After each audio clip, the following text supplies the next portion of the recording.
Un grande saluto a tutti. Mandi a Duce. Ecco, siamo qui a sostenere una, meritevole, proposta referendaria statale, contro l'attuale, legge elettorale politica, Rosatellum bis ter, che si sospetta essere la terza legge elettorale politica incostituzionale consecutiva. Come già accertato in passato dalla Corte Costituzionale, e cito la sentenza che ha annullato il cosiddetto Porcellum numero 1 del 2014, e la sentenza costituzionale sempre 35 del 2017 che qualche anno dopo ha annullato anche il cosiddetto Italicum. L'effettivo tasso di democraticità, di rappresentatività, di salute del sistema democratico italiano è preoccupante. Si tratta di un sistema sempre più svuotato e plebiscitario. Vanno pertanto segnalate le interessanti proposte referendarie abrogative del comitato Io Voglio Scegliere, del quale vi indico qui sotto in descrizione il link del sito quale utile riferimento per ulteriori informazioni. Cliccate, informatevi, approfondite queste questioni che sono decisive, perché la legge elettorale politica è, diciamo, il trasformatore dei voti di tutti i cittadini nei seggi parlamentari, e quindi è un istituto centrale, fondamentale per il futuro di tutto il sistema costituzionale. Cerco di essere il più possibile semplice e breve per divulgare quelli che in realtà sono i 4 quesiti referendari abrogativi che nell'estate di questo 2024 potete andare a sostenere, a firmare online, anzitutto sul sito del comitato referendario che vi linko qui sotto, oppure ad esempio su tutti i comuni di tutto il territorio statale, rivolgendosi agli uffici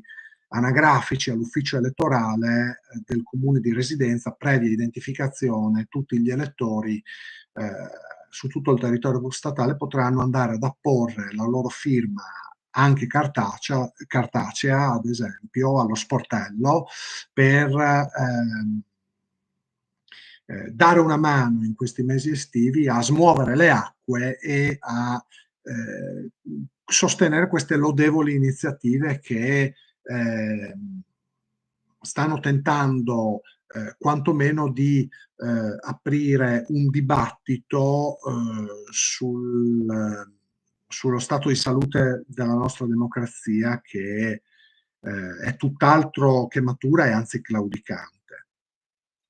Ma dipende anche da tutti i singoli cittadini partecipare, intervenire, prendere in mano in prima persona il loro futuro, per dare un segnale anche a una classe politica attuale evidentemente non simpatica, se è vero come è vero che ormai il primo partito è l'astensionismo, ma questo è dovuto anche a tutte le storture indotte dal sistema elettorale. Sempre presso tutti i comuni di tutto il territorio statale troverete, io ad esempio ho già firmato su cartaceo in comune, troverete anche una proposta legislativa statale a iniziativa popolare per la riforma della legge elettorale politica sempre Rosatellum Bister, quanto a reintroduzione delle preferenze, che è uno dei tanti diritti elettorali che sono stati scippati agli elettori da parte di queste legislazioni molto discutibili, se non, come abbiamo dimostrato, addirittura incostituzionali.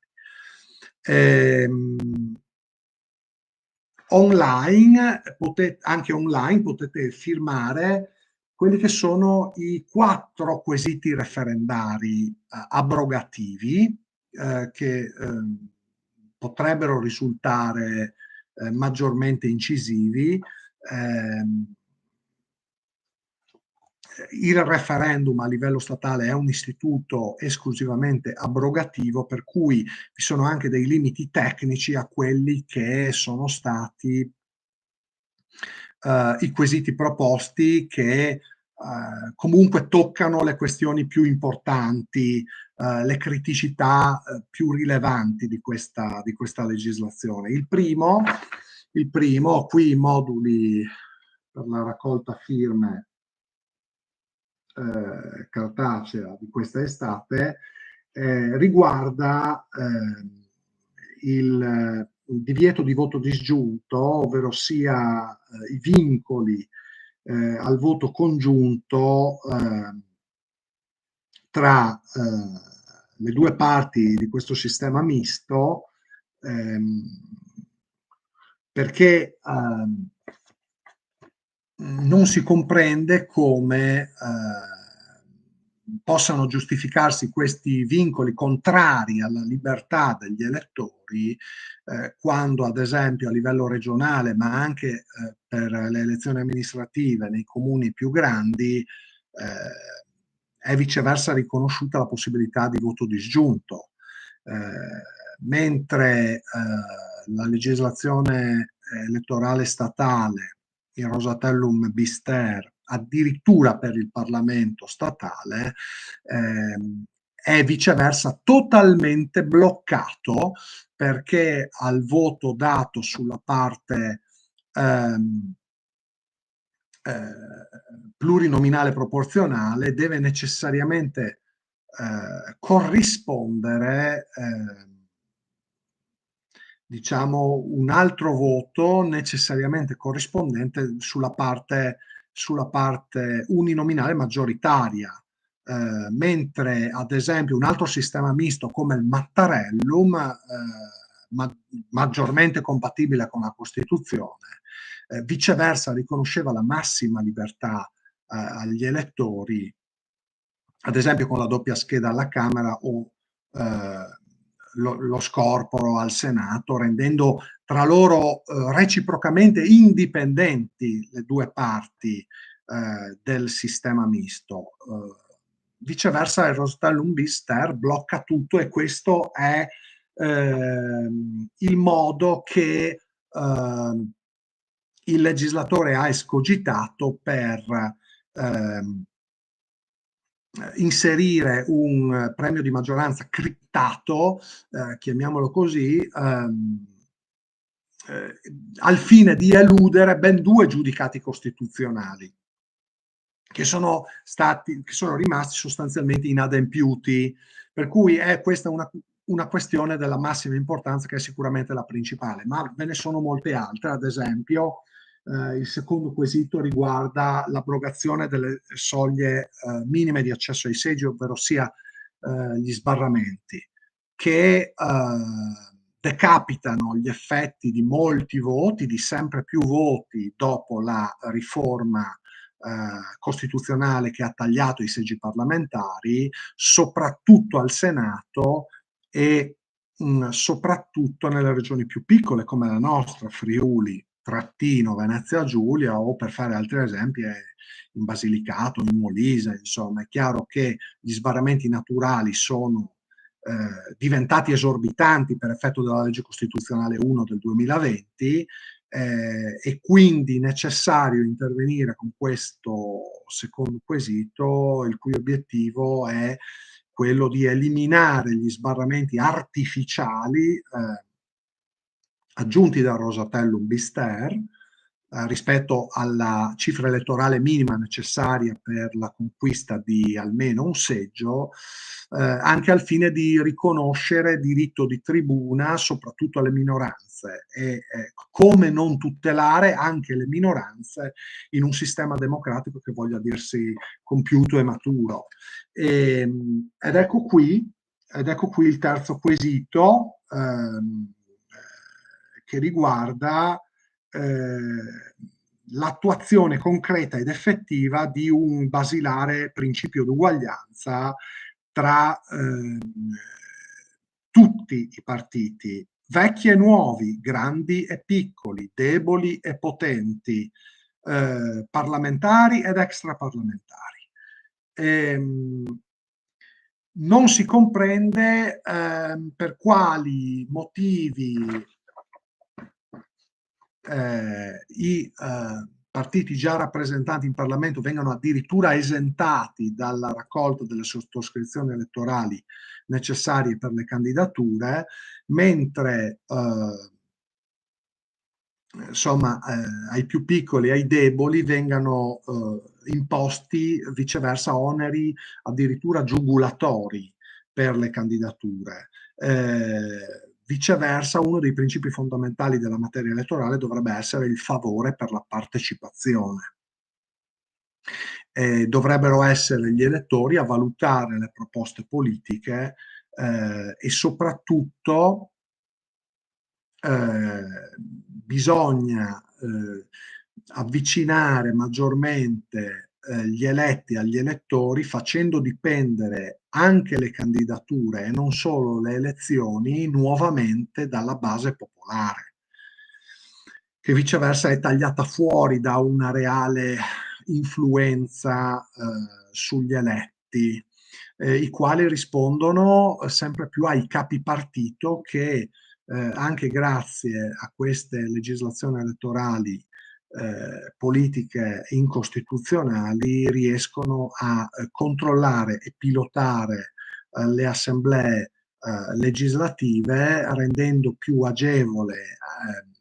anche per i poteri forti, per le lobby e per i poteri anche occulti, ad esempio per i grandi poteri finanziari, riuscire a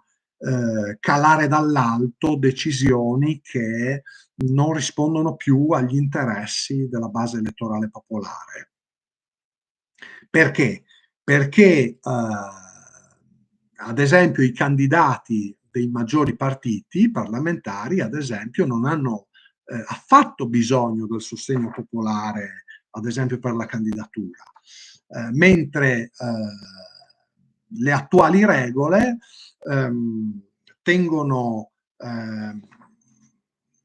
lontane dalla possibilità anche solo di candidare, ad esempio, le forze alternative. E infine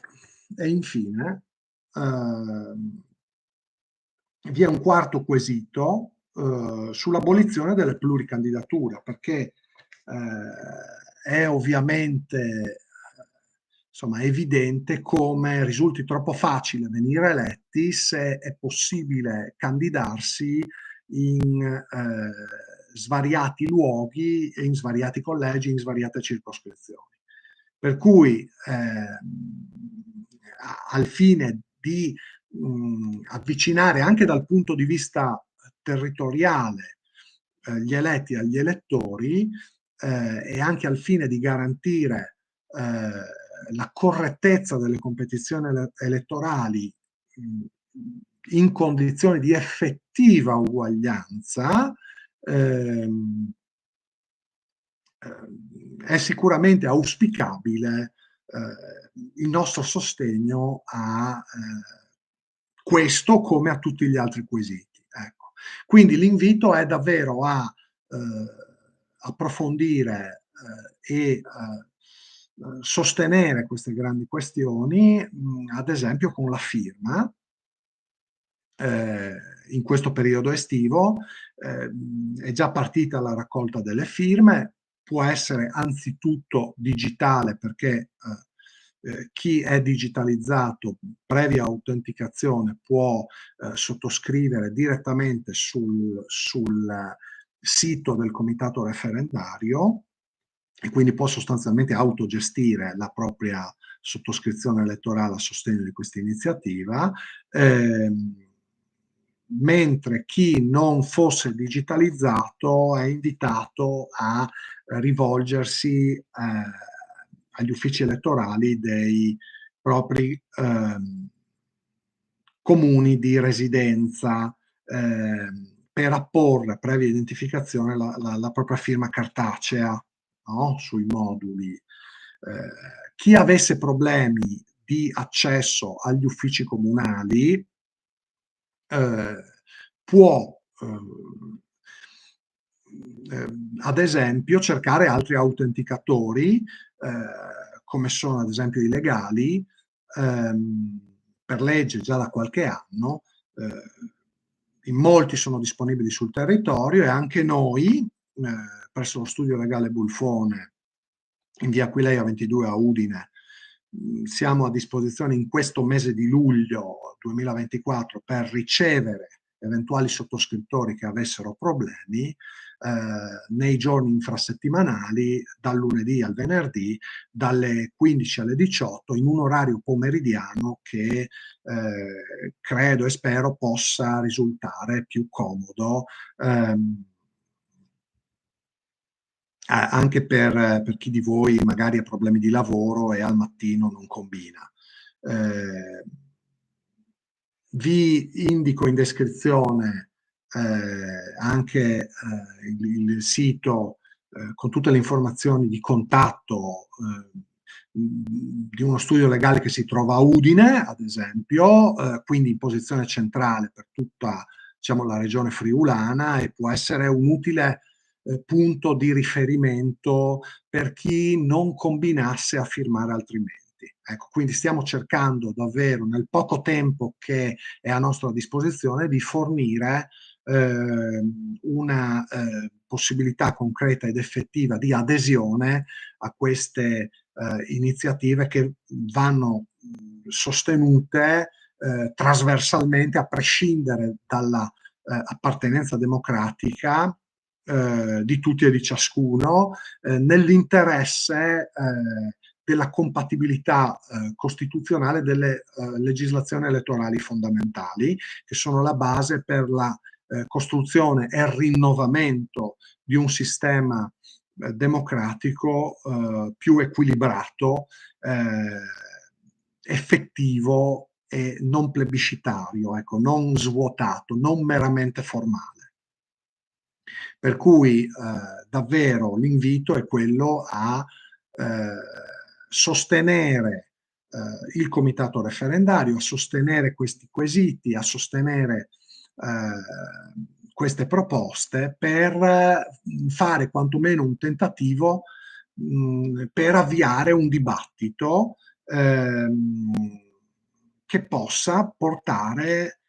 quantomeno a smuovere le acque su queste questioni che possono essere davvero decisive per un rinnovamento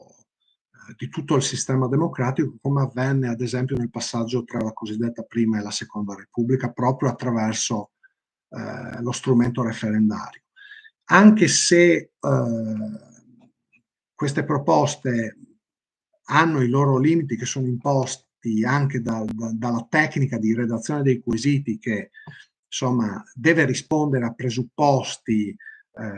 di legittimità e di ammissibilità anche costituzionale molto stringenti, e anche se si tratta solo delle questioni generali e non, ad esempio, anche delle questioni speciali, ad esempio linguistiche, che riguardano più in particolare la nostra realtà regionale, in ogni caso noi siamo qui a dare il nostro contributo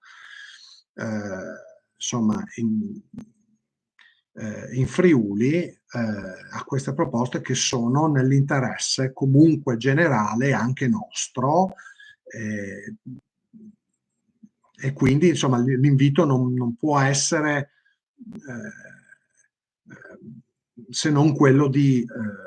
divulgare queste questioni, di far girare questo video, di cercare di sensibilizzare l'opinione pubblica, anche regionale e locale, insomma, a prendere in seria considerazione questa forse ultima possibilità di dare un contributo anche personale, individuale, diciamo, al rinnovamento e al miglioramento del nostro sistema democratico nel suo complesso, per quanto umanamente e concretamente possibile. Vi ringrazio, vi saluto. Mandi a Duc.